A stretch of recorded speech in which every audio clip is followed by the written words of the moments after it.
You're watching News 25. Local coverage you can count on. News 25 is brought to you by J.K. Nelson Law, voted Best of Las Vegas. Give them a call, 702-727-9900. News 25 is also brought to you by Desert View Hospital. You can count on us.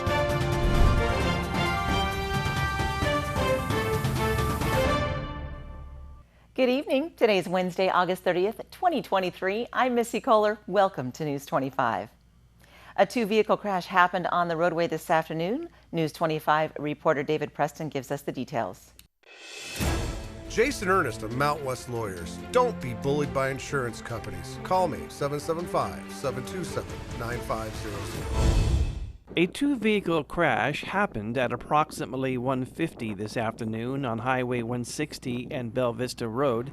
A red Hyundai was traveling south on Highway 160 at normal highway speeds when a black car attempted to cross Highway 160 on Bell Vista traveling westbound. Nevada Highway Patrol was dispatched to the scene, and according to their investigation, the black car did not yield to oncoming traffic, which led to the two-vehicle crash. The driver of the black vehicle was cited by Nevada Highway Patrol for not yielding to traffic. Pahrump Valley Fire and Rescue also arrived on scene. The driver of the Hyundai suffered minor injuries and was treated by Fire and Rescue at the scene and was not transported. The two vehicles suffered major to moderate damage. Traffic was not affected by this crash scene since both cars landed off the side of the roadway. There were no other reported injuries. A structure fire broke out in Las Vegas late Tuesday. RJ Camacho has the details. Late in the evening on August 29th, a structure fire broke out in Vegas at the 300 block of East Charleston Boulevard in the Art District. The structure on fire was an abandoned commercial building. The fire that broke out had 2 alarms sent out to Las Vegas Fire and Rescue. 3 people were reported to be in the building as well, all of them being able to escape the fire. However, 1 was transported to the hospital due to smoke inhalation. They have been reported to be in stable condition. The fire has been confirmed to be extinguished in the morning today, August 30th, and units are en route to conduct a thorough search of the entire structure. The cause of the fire is still unknown and currently under investigation. A man has been arrested after allegedly chasing 2 women with a gun after not letting them leave his residence. On August 28th, Nye County Sheriff's Office deputies responded to Horizon Market after it was reported that 2 females ran into the gas station stating that a male was chasing them. The male was reported to be wearing a bulletproof vest and had a gun. Upon arrival, officers observed a white male adult who was walking towards the only vehicle at the gas pumps. The male was identified as Andrei Petrushka due to previous encounters with law enforcement. He was then ordered to get on the ground and was promptly detained by officers. The bulletproof vest Petrushka was allegedly wearing was observed to be leaning up against the Horizon Market building. Officers then proceeded to speak with the 2 females who were currently hiding in the restroom. According to the declaration of arrest, the 2 females were staying with Petrushka at his residence for approximately 2 days when Petrushka started to act weird. He allegedly would not let them leave his home after an argument between him and one of the females. During their talk with the females, one of them alleged that Petrushka fired a shot outside on the property on the morning of the arrest. Petrushka then gave a ride to the 2 to go to Horizon Market. However, they believe that Petrushka was planning to kill them as the firearm was set between the front driver and the passenger seat. During investigation of the vehicle, officers located the firearm, which was currently loaded. According to the declaration of arrest, Petrushka stated that he did not hold them against their will, but did confirm he fired a shot earlier that day, but did not state why. Andrei Petrushka was then arrested and booked into the Nye County Detention Center under the charges of discharging a gun where other persons might be hurt and false imprisonment. The search efforts have been reported to be 100% complete in Maui. However, the search continues for those who fled the island via the sea. We go to RJ Camacho for the report.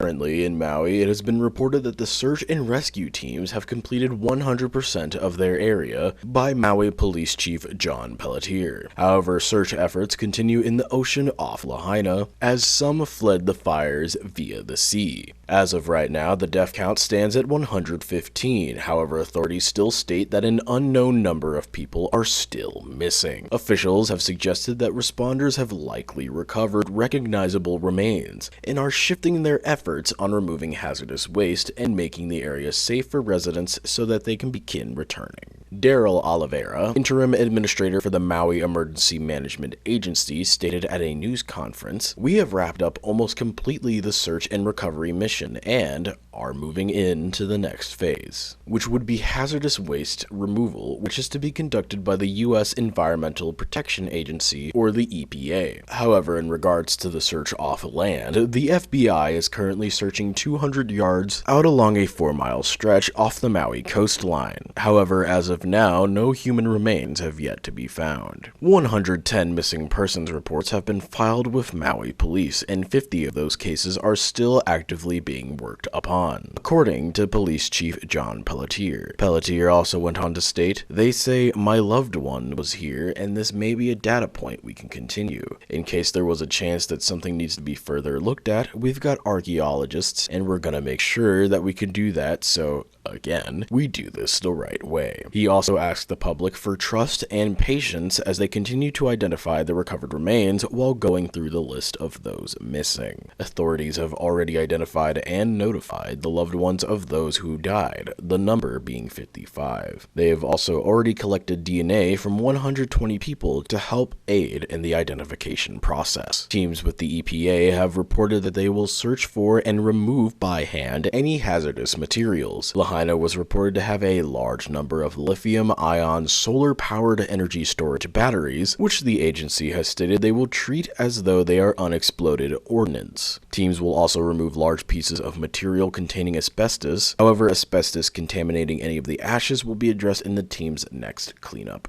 phase. Steve Kalanog, the EPA's incident commander, stated that the EPA will mist an adhesive called soil tack on the ash in an effort to prevent it from migrating into the ocean. The substance was stated to be non-toxic, biodegradable, and marine safe, and will degrade in 2 to 3 months. In an effort to proceed with caution, reverence, and respect, the team has also integrated approximately 25 cultural observers. This is due to the town of Lahaina being a capital of the former Hawaiian Kingdom in the 1800s and home to chiefs of Hawaii for centuries. The EPA has also stated that it will take up to several months to remove any household hazardous material. However, the work could potentially be finished sooner.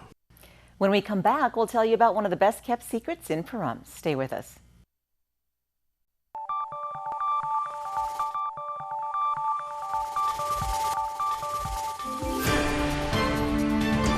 You're watching News 25. Local coverage you can count on. This segment of the news is brought to you by John Air. For all your heating and air conditioning needs, call 775-751-2372.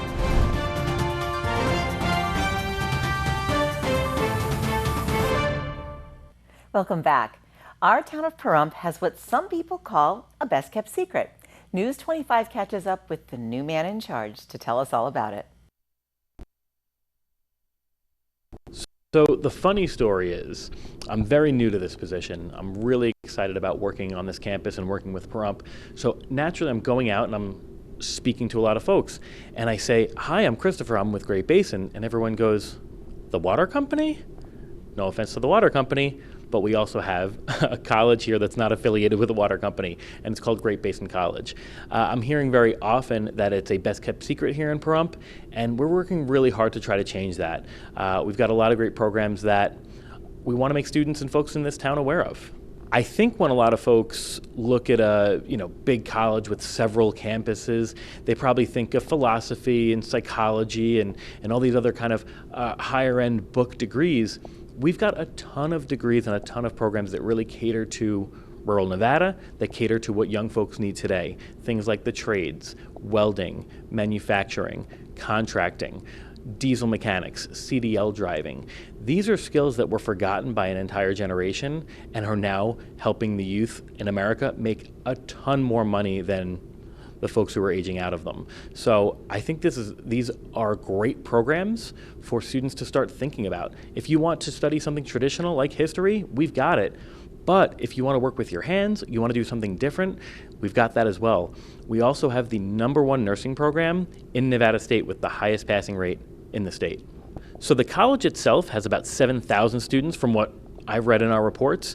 About 2,000 of those students are right here in Southern Nevada, either coming through this campus or coming through a high school program like dual enrollment. Dual enrollment is one of our best programs. It helps high school students who are juniors, seniors, or even younger, depending on the high school itself and what they dictate, receive their associate's degree by the time they graduate high school. So that's one of the great populations that we cater to. We are really just trying to get our name out there. I've been meeting with a ton of folks in town. We're in the Chamber of Commerce. We are directly involved with the Arts Council. We're just trying to make sure that people know that we're here. You can rent our space. You can use our space. We've got community activities for folks to come and get involved with. And the whole point of that process is to make sure that people know we're here. We've actually got a good amount of space on the south side of Pahrump that we're trying to build a campus on. That's really difficult. If you're a small school and you cater to rural Nevada, especially you cater to folks who might not have these opportunities, you're not bringing in a ton of money. So we're really trying to work on this campus, trying to do big with small, and trying to build something a little bit bigger so that we can serve Nye County, serve Pahrump, and serve rural Nevada outside of Las Vegas. A lot of folks ask us when they see all of those technical programs, because our career technical education is one of our biggest programs. They say, so are you a tech school? Are you a college? Are you a university? A university we are not. We are a 4-year college. Are we a tech school? Not necessarily. I really fell in love with the school, which is why I took the job. We are a great blend of what you might consider traditional academics, whether you're talking about the histories or the psychologies, the philosophies, the social works, and career technical education, things like technical business, things like manufacturing, tooling, things that will really be applied and help students who are graduating high school and college make $30 to $50 an hour right after their degree. Like I said, nursing is also one of our biggest programs, and even though that's probably more of an academic program, super applied, and you might see that in a lot of tech schools as well. Students can stop at their associate's degrees like any community college. We even have certifications that have as few as 30, 24 credits. So if you're looking for something very specific, very niche, you can absolutely stop there. And a lot of those certificates, A, are either free or don't cost a lot of money after grants, and B, are all you need to start your career and probably all you need in your career.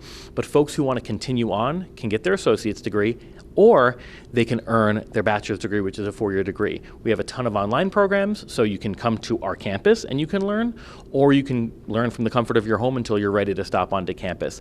For certain programs, we are affiliated with UNR as well, so we have 3-1 programs like our social work program. You do your first 3 years here in Pahrump, and then you can do your last year at UNR and earn a social work degree.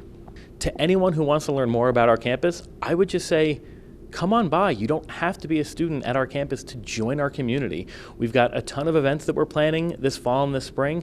Nothing too crazy. Come and relax, enjoy our community, enjoy our facilities, and if you have an idea that you want to bring to our campus, come say hello. We really want to get out there and meet our community, and that's you. The Regional Transportation Commission of Southern Nevada has tips for the upcoming holiday weekend to help keep you moving safely on the roadway. The Regional Transportation Commission of Southern Nevada is warning commuters of possible heavy road delays for the upcoming Labor Day weekend. Travelers are advised to plan for potential heavy traffic on I-15 southbound at the state line between 9 a.m. and 5 p.m. on Monday, September 4th. RTC recommends traveling either on Saturday, September 2nd or Sunday, September 3rd to avoid being stuck in heavy traffic. Motorists can sign up for traffic alerts on the RTC website to access the most up-to-date traffic information. Those taking public transit are reminded that RTC buses will operate on a Sunday schedule on Labor Day, Monday, September 4th. The RTC also provides free parking at the Centennial Hills Transit Center on the South Strip Transit Terminal for those flying out of Harry Reid International Airport. For more information on the RTC and how to travel this holiday weekend, visit rtcsnv.com. After the break, we're going to tell you about homecoming coming up for the homeschooled. Stay with us.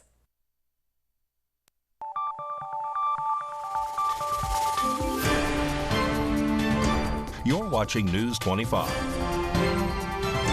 Local coverage you can count on. News 25 is brought to you by Mountain West Lawyer, Injury Attorneys, 727-9500. Thanks for staying with us. Shonda Whelan from the Pahrump Moose Lodge stopped by to tell us about a homecoming dance for homeschooled students in the surrounding area. Hi, I'm Shonda Whelan with the Pahrump Moose Lodge, and I'm here to talk to you about our upcoming event, the Homeschool Homecoming Tim Burton Ball, that will be happening on September 9th at the Pahrump Moose Lodge. This is an event for homeschool children, ages 12 to 17.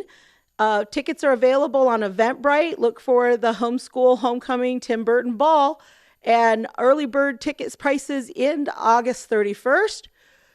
Ticket sales are final as of September 5th. This is a dance for homeschool kids in Pahrump area and surrounding areas. We hope to see you there. Time for a look at sports. Here's Mikey.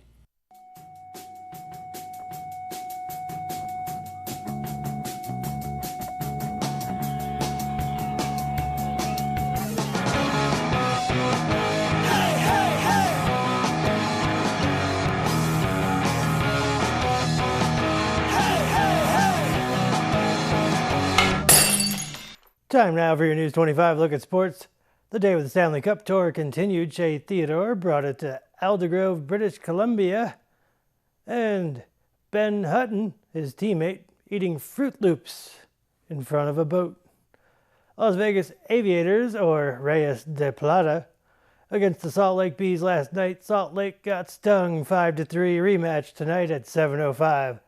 Las Vegas Aces were in New York taking on the Liberty on Monday. They lost again. That's a 2-game losing streak. 94-85. They welcome the Washington Mystics tomorrow at Michelob Ultra Arena. Raiders football season kicks off September 10th in Denver against the Broncos. It's going to be fun. Henderson is holding a parade on Saturday, September 9th, to celebrate the Henderson All-Stars who won the Mountain Region Championship and competed in the Little League World Series. Plum Valley High School dance team is holding a fundraising car wash at the Farmers Market Insurance location, 1401 South Highway 160. That's this Saturday. And that's your look at sports on News 25. News 25 Weather Cam is brought to you by Lerner and Rowe Injury Attorney's Office in Pahrump. In a wreck, need a check? Call 702-877-1500. Looking outside at the Lerner and Rowe weather cam, was a really nice day today. Wonder what it's going to be like for the rest of the week and into the holiday weekend. Weather's coming up with John next.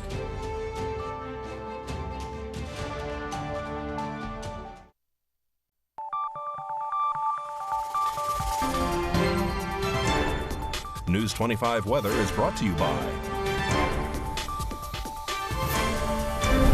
Dairy Council of Nevada. Undeniably delicious, undeniably dairy. Enjoy what's real.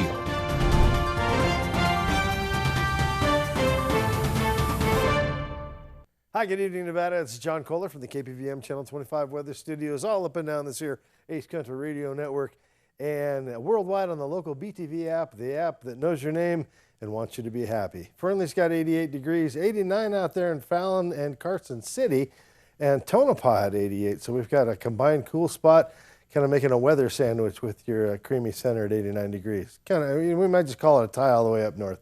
91 degrees out in Goldfield, breaking out of the pack. Beatty hit 100. 108 out there in Amargosa makes them the hot spot again. 105 in Las Vegas, poolside. And out in Death Valley, it's a big burly 117 desert degrees. But here in the Paradise Pahrump, let's take a look. Our current temperature, not too bad. 103 degrees. We had 105 just a little bit earlier. Winds feeling good out of the south-southwest to 11 miles per hour. Oh, but they're picking up steam. Sunrise this morning at 6:14. Look for it to set into the ocean at 7:14, and we plunge to a low tonight of 76 degrees. Winds out of the southeast to 8 miles per hour. Humidity at 18%. Probably not enough for clouds tomorrow, but let's see what we got. Oh, look at this wind. Where's this wind coming from? Wind blowing in some clouds. It looks like 20-mile-an-hour winds Thursday. Nothing backs off on Friday. In fact, we get the extra bonus gift of 24% chance of rain. And the winds die a little bit on Saturday, but the rain, oh, it's really coming on, 43%. We're all going to get wet temperatures in the upper 80s. And then we get a little denouement in the storm action. Still some clouds on Sunday. And 3 days of sunshine, Monday, Tuesday, Wednesday. We like that part. Temperatures return to the mid-90s. And won't that be so nice? So it's going to be kind of a little blowy, a little wet this weekend. Batten the hatches. It could be some flooding. We'll keep an eye on this and let you know. All right, back to the desk. Here's Missy Kohler. Thanks, John, and happy birthday. If you haven't had a chance to do so yet, be sure to pick up your 2023 copy of Southern Nevada Strong magazine. You'll find it at all kinds of locations around town. There's great recipes in here, articles about people in our community, and a full schedule of all the events happening this fall, including Fall Fest. That's Southern Nevada Strong magazine, all over Pahrump. Thanks so much for watching News 25 tonight. We hope you have a good one. Stay safe.